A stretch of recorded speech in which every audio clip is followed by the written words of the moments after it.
नमस्कार, मैं हूं मोहित चौधरी। रुक करते हैं उन तमाम खबरों का जो आपके लिए हैं जरूरी।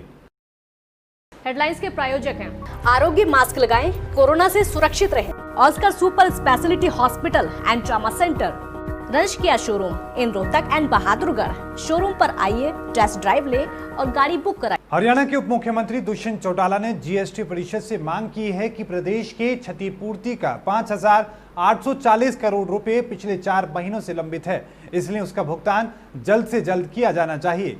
डिप्टी सीएम ने चंडीगढ़ से वीडियो कॉन्फ्रेंसिंग के माध्यम से 41वीं जीएसटी परिषद में हिस्सा लेते हुए केंद्र सरकार से कहा कि हरियाणा को ज्यादा से ज्यादा वित्तीय सहायता उपलब्ध करवानी चाहिए, क्योंकि कोविड-19 के कारण राज्य की अर्थव्यवस्था पर खासा प्रभाव पड़ा है। उन्होंने मांग की है कि साल 2022 में समाप्त होने वाली जीएसटी की 5 सालों की अवधि से आगे भी राज्यों को राजस्व की क्षतिपूर्ति की जानी चाहिए। दुष्यंत चौटाला ने कहा कि हरियाणा मैन्युफैक्चरिंग और एक्सपोर्ट के मामले में एक अग्रणी राज्य है। उन्होंने कहा कि जीएसटी प्रणाली शुरू होने से पहले राज्य को उत्पादों पर टैक्स के रूप में काफी राजस्व मिलता था। दुष्यंत चौटाला ने कहा कि जीएसटी प्रणाली लागू होने से प्रदेश के राजस्व कलेक्शन पर ज्यादा असर पड़ा है, क्योंकि जीएसटी का लाभ उन राज्यों को ज्यादा हो रहा है जहां पर किसी उत्पाद की बिक्री होती है। हरियाणा में अब लॉकडाउन नहीं लगेगा। वीकेंड लॉकडाउन की जगह पर शहरी इलाकों में सोमवार और मंगलवार को दुकानें बंद रहेंगी। हरियाणा सरकार ने शहरी इलाकों में दोनों दिन दुकानें बंद रखने का फैसला किया है, जिसका अब व्यापारियों ने विरोध करना शुरू कर दिया है। इस बीच रोहतक ट्रेडर्स एसोसिएशन के अध्यक्ष हेमंत बख्शी ने सरकार के फैसले का विरोध किया है। बख्शी का दावा है कि सरकार के इस फैसले का पूरे हरियाणा में विरोध शुरू हो चुका है। इतना ही नहीं, बख्शी ने दावा किया कि सरकार बिना कुछ सोचे समझे कदम उठा रही है। जब शनिवार और रविवार को बाजार बंद रखने की बात सरकार ने कही थी, तो शुक्रवार को बाजारों में भीड़ लगनी शुरू हो गई थी। इसी तरह अब बुधवार को भी भीड़ लगनी शुरू हो जाएगी, जिससे कोरोना फैलने का और ज्यादा खतरा होने लगेगा। मैं तो ये समझता हूँ कि सरकार बिना किसी समझ के इस तरह के आदेश जारी कर रही है। जिस तरह से भी आप देख रहे हैं दुकानों के अंदर भीड़ है, कि भीड़ सिर्फ इसी वजह से है कि लोगों को ये लग रहा है कि 2 दिन आगे आने वाले टाइम पे दुकानें बंद है, और जो आपको ज़रूरत का सामान चाहिए वो जाके आप ख़रीदारी करो दुकानों के अंदर। और आप अपनी आंखों से देख रहे हैं कि किस तरह से हम लोग कैसे मैनेज करें इस सोशल डिस्टेंसिंग के कानून को। तो ये एक व्यापारी के बस की बात नहीं है।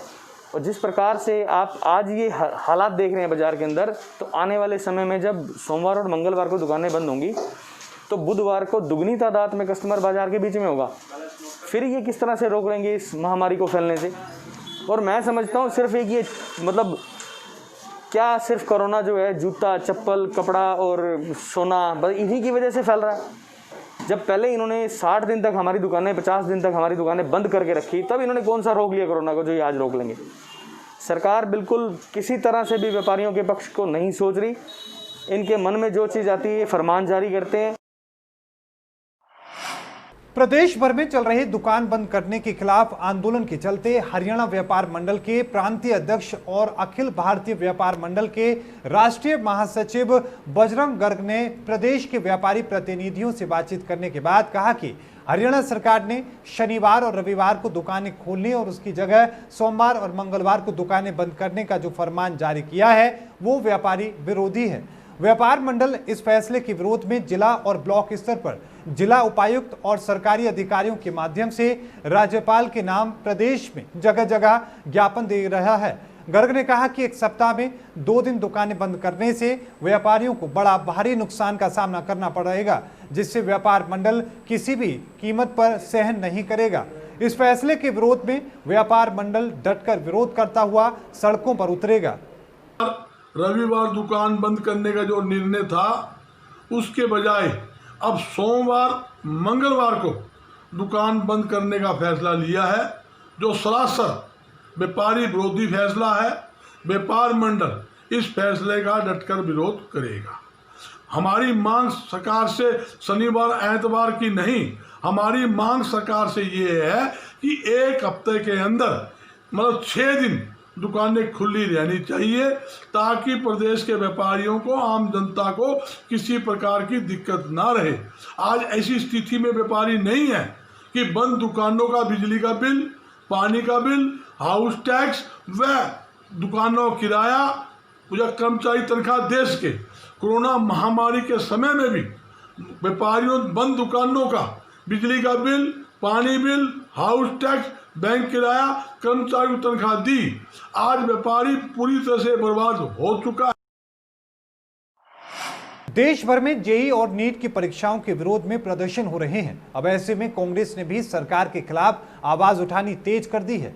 अब इस बीच हरियाणा में प्रदेश महिला कांग्रेस की कार्यकारी अध्यक्ष सुधा भारद्वाज ने भी सरकार पर हमला किया है। साथ में सुधा भारद्वाज ने तुरंत जेईई नीट की परीक्षाओं को रद्द करने की मांग की है। सुधा भारद्वाज ने कहा कि आज देश कोरोना जैसी महामारी से घिरा है, जिसके चलते जहां देश में जगह जगह पर लॉकडाउन के हालात हैं, कई जगहों पर हॉटस्पॉट बने हुए हैं और कई इलाकों में बाढ़ का कहर है। ऐसे में सरकार को बच्चों के जीवन को खतरे में नहीं डालना चाहिए। जैसा कि आप सब जानते हैं कि हमारा देश अभी तक कोविड के कहर से जूझ रहा है। ऐसे में जेईई और नीट की परीक्षाएं लेना छात्रों के साथ अन्याय है। कई राज्यों में लॉकडाउन की स्थिति है, कई इलाकों में हॉटस्पॉट सील्ड हैं, कहीं बाढ़ की समस्या है, यातायात की सुविधाएं नहीं है। ऐसे में छात्र परीक्षा कैसे दें? छात्र हमारे देश का भविष्य है, इसलिए उनकी सुरक्षा को सुनिश्चित करते हुए सरकार को अपना ये फैसला बदलना चाहिए। और एनएसयूआई के हमारे साथी जो भूख हड़ताल पर हैं, हम उनका हरियाणा पुलिस ने व्हाट्सएप यूजर्स को एडवाइजरी जारी करते हुए उन्हें व्हाट्सएप अकाउंट हैक करने के लिए जालसाजों द्वारा इस्तेमाल किए जाने वाले साइबर क्राइम के एक नए चलन के बारे में सचेत किया है। प्रशासन ने कहा कि वित्तीय धोखाधड़ी से बचने के लिए यूजर्स उनके फोन पर आए किसी भी वेरिफिकेशन कोड वाले मैसेज का रिप्लाई न करें। हैकिंग के तरीके से बारे में बताते हुए नवदीप सिंह विर्क ने कहा कि पहले हैकर एक फर्जी खाता बनाकर व्हाट्सएप तकनीकी टीम को प्रदर्शित करते हुए ऑफिशियली व्हाट्सएप लोगों को डिस्प्ले पिक्चर के रूप में लगाते हैं। उसके बाद टारगेट को मैसेज भेजकर अपनी पहचान सत्यापित करने के लिए 6 अंकों का वेरिफिकेशन कोड साझा करने को कहते हैं। व्हाट्सएप तकनीकी टीम से प्रतीत होता है मैसेज आने पर पीड़ित झांसे में आकर वेरिफिकेशन पिन शेयर करता है। तत्पश्चात लॉगिन के बाद अकाउंट हैकर के कंट्रोल में आ जाता है। खबर हरियाणा के टोहाना से है, जहां पर हरियाणा प्रदेश व्यापार मंडल शाखा टोहाना के एक प्रतिनिधि मंडल ने एसडीएम नवीन कुमार को सरकार के नाम ज्ञापन सौंपा है। इस दौरान उन्होंने शनिवार और रविवार को मार्केट बंद करवाने के आदेश का विरोध किया है। इस मौके पर प्रेस कॉन्फ्रेंस करते हुए हरियाणा प्रदेश व्यापार मंडल शाखा टोहाना के प्रधान राजेंद्र ठकराल ने बताया कि कोरोना काल में व्यापारियों की आर्थिक रूप से कमर पहले से ही टूटी हुई है। उस पर सरकार के शनिवार और रविवार को मार्केट बंद करने के आदेश से व्यापारी काफी परेशान महसूस हो रहे हैं। सरकार पर कटाक्ष करते हुए उन्होंने कहा कि एक तरफ शराब के ठेके खुले हैं, वहीं दूसरी तरफ सरकार द्वारा व्यापार को बंद करवाकर व्यापारी को परेशान कर रही है। इसी के साथ आपको ये भी बताते चले कि अब सरकार ने शनिवार और रविवार के बजाय अब दूसरे दिनों में बंद करने की बात कही है। ये सरकार ने नई गाइडलाइन जारी की है ना, शनिवार और इतवार को 2 दिन दुकानें बंद रहेंगी। आज हम उसके विरोध में माननीय एसडीएम साहब को राज्यपाल के नाम एक ज्ञापन देने आए थे। हमारे प्रदेश अध्यक्ष श्री बजरंग दास जी के दिशा निर्देश द्वारा आज पूरे हरियाणा के अंदर जहाँ जहाँ भी व्यापार मंडल की इकाइयाँ हैं, जिला स्तर पे, ब्लॉक स्तर पे, हम ज्ञापन के माध्यम से सरकार से अनुरोध कर रहे हैं कि पहले भी कोरोना के चलते हुए हमारा छोटा व्यापारी, मध्यवर्गीय व्यापारी बुरी तरह टूटा हुआ है और अब ये नई गाइडलाइन जारी करके शनिवार और इतवार 2 दिन का बंद दुकानदारों के लिए बहुत मुश्किल है और काम धंधे पूरी तरह ठप हुए पड़े हैं। शराब के ठेकों पे लंबी लंबी लाइनें लगी हुई हैं। सरकार का इनकी तरफ रोहतक के डी पार्क पर रक्तदान शिविर का आयोजन किया गया।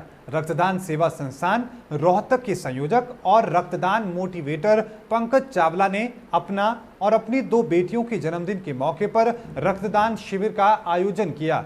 इस आयोजन में 54 यूनिट रक्त इकट्ठा किया गया।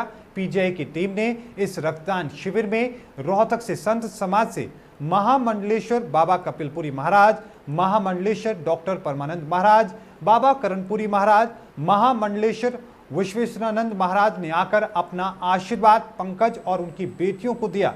इस दौरान जस्ट इंडिया के editor in chief Shiv Kumar Sharma को भी सम्मानित किया गया, जिस पर शिव कुमार शर्मा ने सभी का आभार जताया है। इसके साथ ही रक्तदाताओं का मनोबल बढ़ाने के लिए रोहतक के कई समाज सेवियों ने इस कार्यक्रम में हिस्सा लिया। भैया को जन्मदिन की शुभकामनाएं देते हैं और हमारे भाई बहुत बढ़ चढ़कर इस तरह में भाग ले रहे हैं, रक्तदान वगैरह करते हैं, बहुत अच्छा काम कर रहे हैं। आज उससे प्रेरित होकर हमने भी फर्स्ट टाइम पहली बार रक्तदान किया है, तो इस पर गर्व है हमारे भाई में और ये लगातार ऐसा काम करता रहे, हम इसकी सपोर्ट करते रहेंगे। हम लगातार पिछले 4-5 साल से, मैं अपनी अगर बात करूँ, पिछले 4-5 साल से लगातार रक्तदान अभियान से जुड़ा हुआ हूँ। माननीय अनूप बंसल जी के मार्गदर्शन में हम काम कर रहे हैं। हमारी संस्था है रक्तदान सेवा संस्थान रोहतक और आज मेरा और मेरी बेटियों का जन्मदिन हम सेलिब्रेट कर रहे हैं रक्तदान शिविर लगा करके। यह है हम और आप वेलफेयर सोसाइटी के द्वारा लगाया गया है, हमारी रक्तदान सेवा संस्थान के साथ संयुक्त तत्वाधान में। उनका 59वां रक्तदान है ये और मेरा 31 बार खुद रक्तदान में कर चुका हूँ। दोस्तों, जन्मदिन मनाना तो एक बहाना है, ये आप लोगों से मिलना है और हमने पीजीआई में जो रक्त की कमी है उसको पूरा करना हमारा मेन मोटिव है, क्योंकि रक्त की कमी चल रही है, कोरोना काल चल रहा है, लोग डर रहे हैं घरों से बाहर निकलने में।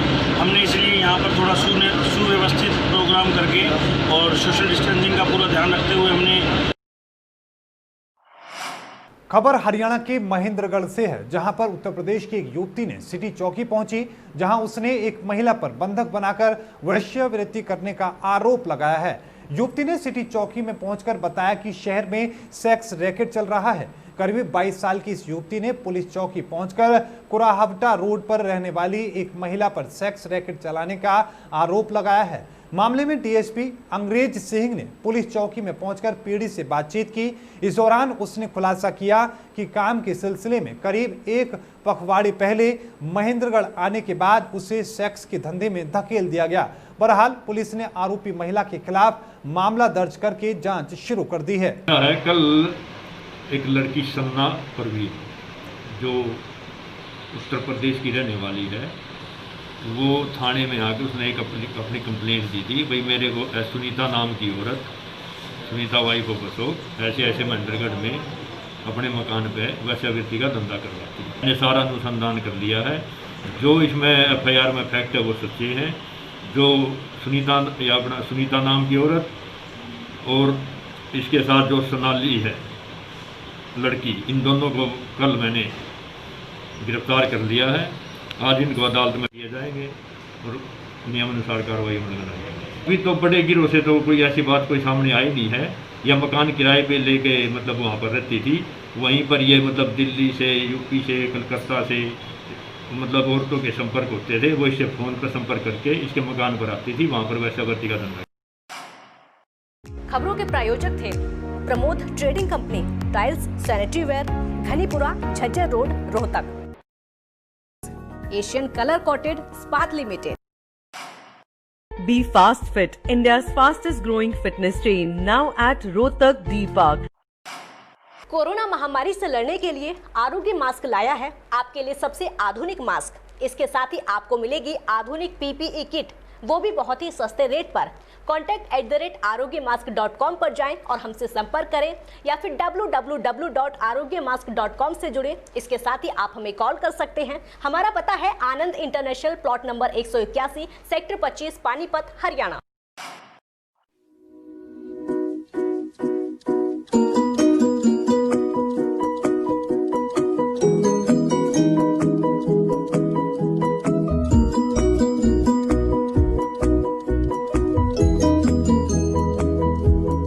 मेडिफिल इंटरनेशनल, 7 शीतल कॉम्प्लेक्स, सुभाष नगर, रोहतक।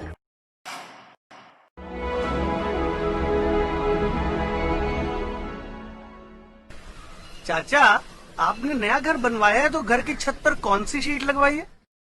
बेटा, मैंने अपने घर की छत पर एशियन शीट लगवाई है, क्योंकि वो कभी न मिटने वाले ओरिजिनल निशान की चादरें हैं। साथ में ISI का चिन्ह, 5 साल की वारंटी के साथ साथ पैसों का सही मूल्य देने वाली वही इकलौती शीट्स है। क्योंकि नाम नहीं, पहचान जरूरी है।